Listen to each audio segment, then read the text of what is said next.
Okay, so this is kind of our glaze table. This is a shared kind of space.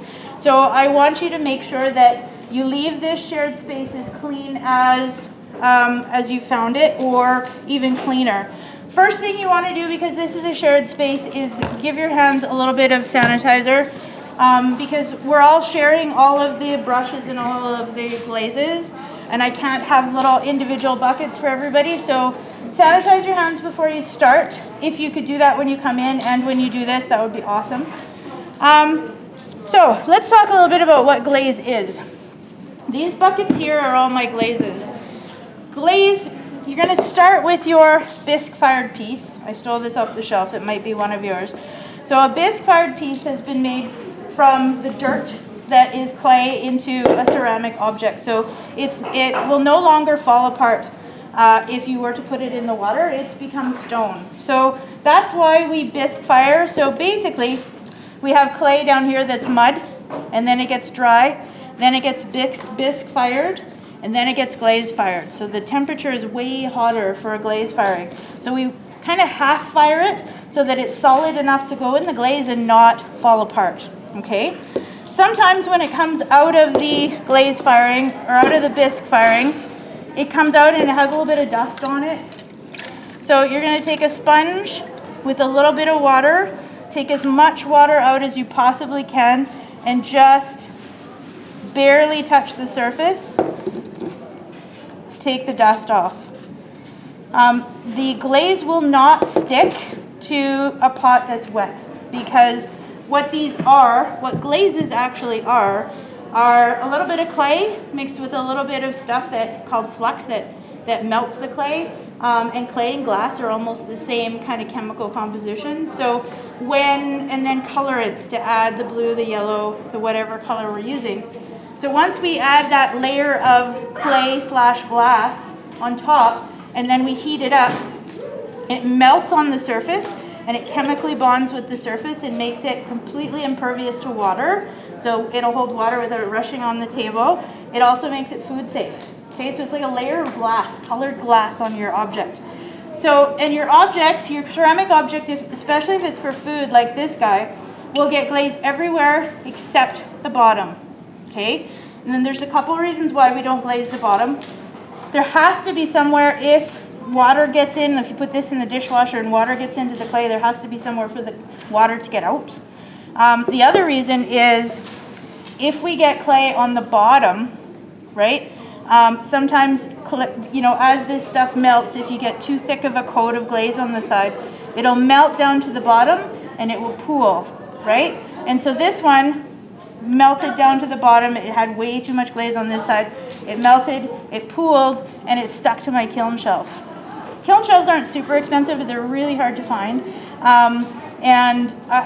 If to fix a kiln shelf after something like this happens, because it took a little piece of my kiln shelf off, to fix that, I have to get out my angle grinder and grind it outside with one of my big chemical masks on, and then I have to put kiln wash on top, this white stuff, to help protect it from the next time the glaze drip comes on there. So we want to prevent this, because this pot got wrecked and my shelf got wrecked. So to prevent that, we're going to make sure we don't get glaze on the bottom. Any glaze on the bottom is going to make it stick to the kiln shelf forever, right? So usually on a nicely glazed pot, you have something called a dry foot, okay? The bottom is unglazed and pinky finger up the side, 1 centimeter up the side, unglazed. So how do we keep that, if we're gonna dip it in the glaze, how do we keep that from getting glaze on the bottom? We're going to use some wax resist, okay? So I'm gonna take some paper from over there to protect the table so I don't have to clean up, because I don't like to clean up.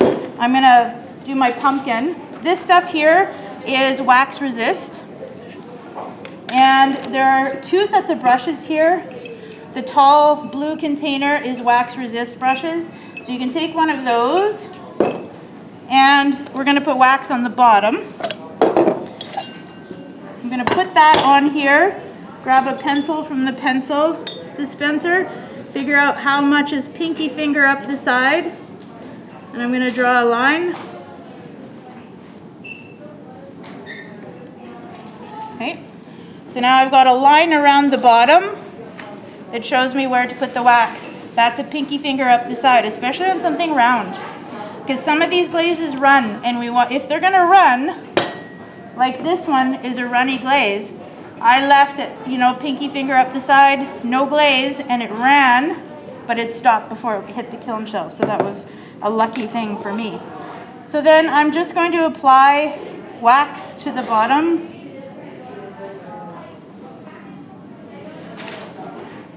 With a paintbrush.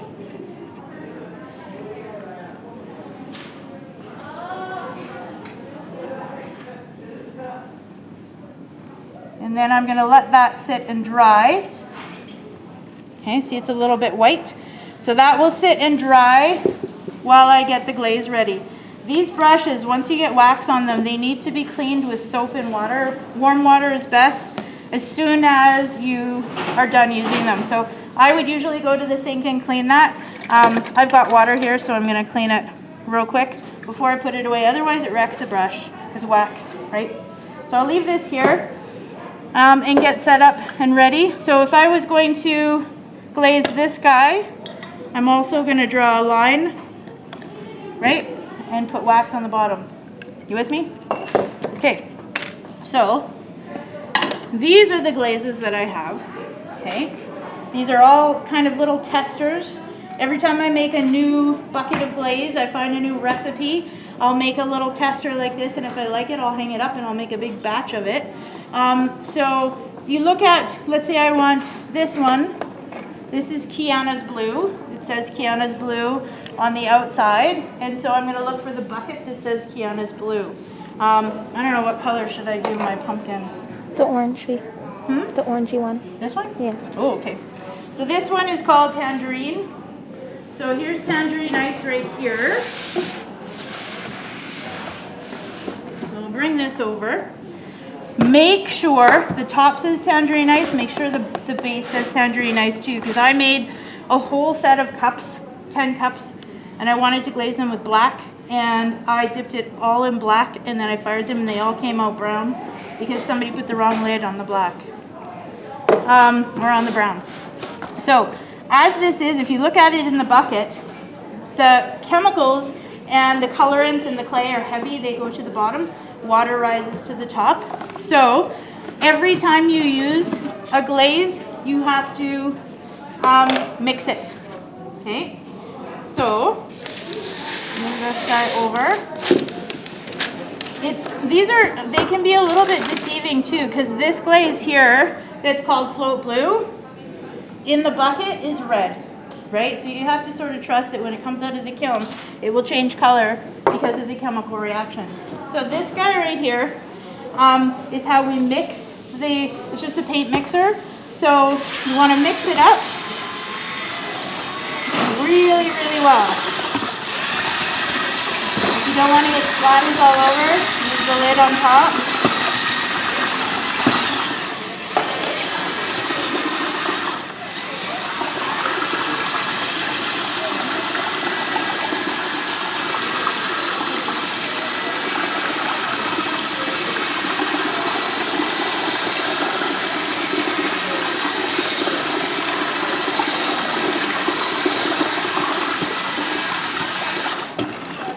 And then I'll lift it up so it's still in the bucket but above the line, so I can get some of that water off. And then I'll set it on top of the lid so that I can clean it up a little bit later. This has to be done fairly quickly. So for this guy, I'm going to dip right up to here, and then maybe I'll dip the stem in a different color, or I'll just tap some color on. So I'm going to hold it like this. The bottom, the wax has dried to clear. We want to make sure that the wax is totally clear. There's no white left. If there's any wax that gets into this bucket of clay, or glaze, sorry, this bucket is ruined. Okay, so we want to make sure that that wax is dry, and we're going to dip this. Okay, I want to show you something real quick. This cup here, I accidentally got wax right here. This probably from the paintbrush, this probably from my fingers with some wax. And so when I dipped it in the Float Blue and the black, it doesn't stick. What the wax does is it makes the glaze resist. right? Because that's what wax does. It resists water. There's no way to fix that. If you get wax somewhere that you don't want wax, there's no way to get the wax off other than putting it in the kiln. So the only way I can fix this, I keep this as an example to show you what happens. I can put more glaze on that and put it back in the kiln. Not a big deal. But that's a third firing that piece has to go through. Okay? So you just put wax where you want the clay to resist glaze. All right. Now there's not a whole lot in here, so I'm going to dip it sideways. And it's a quick 1 second dip.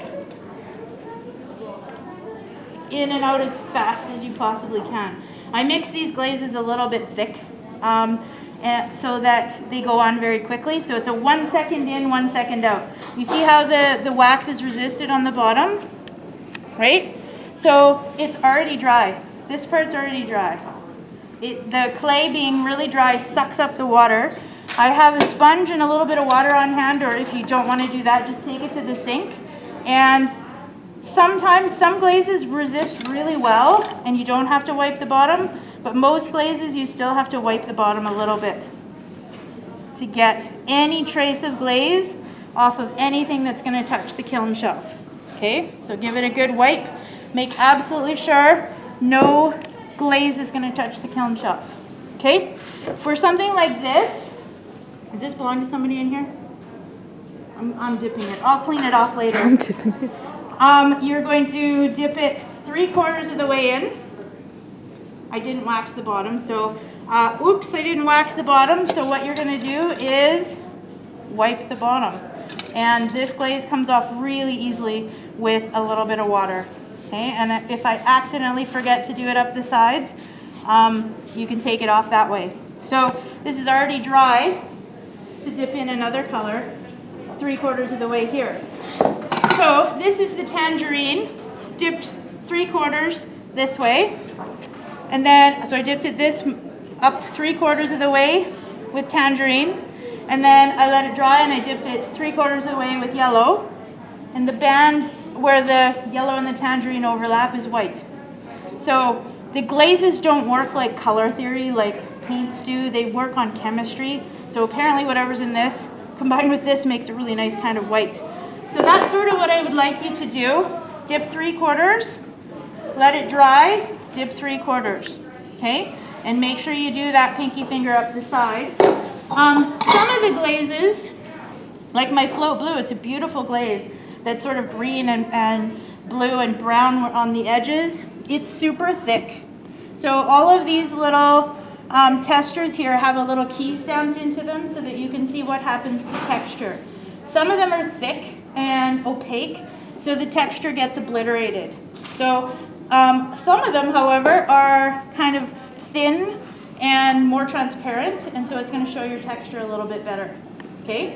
If I change my mind and I don't want this tangerine, I can wash it off, let it sit overnight so it's super dry again, and then I can glaze it. Okay. When I'm done, make sure the lid's on good and tight. These should all be 2x2. This gets cleaned in the sink. It's already dry, so you just take it to the sink. Clean this as clean as you can possibly get it. Use a sponge, get into all the nooks and crannies, because if I use this in this glaze with this glaze in it, I'm going to wreck this batch of glaze. Okay? Some of these glaze batches cost, like this tangerine ice is an expensive glaze. It costs about $50 for a batch. But my Raven's Crag oatmeal glaze over here is about $5 a batch. It all depends on what colorants and additives are used. Okay? Now this guy here, I would like to put some honey amber. This is a nice brown. Where's that one? Over there. I'm going to mix it up with my drill. And you can apply it with a paintbrush as well. So the soft paintbrushes,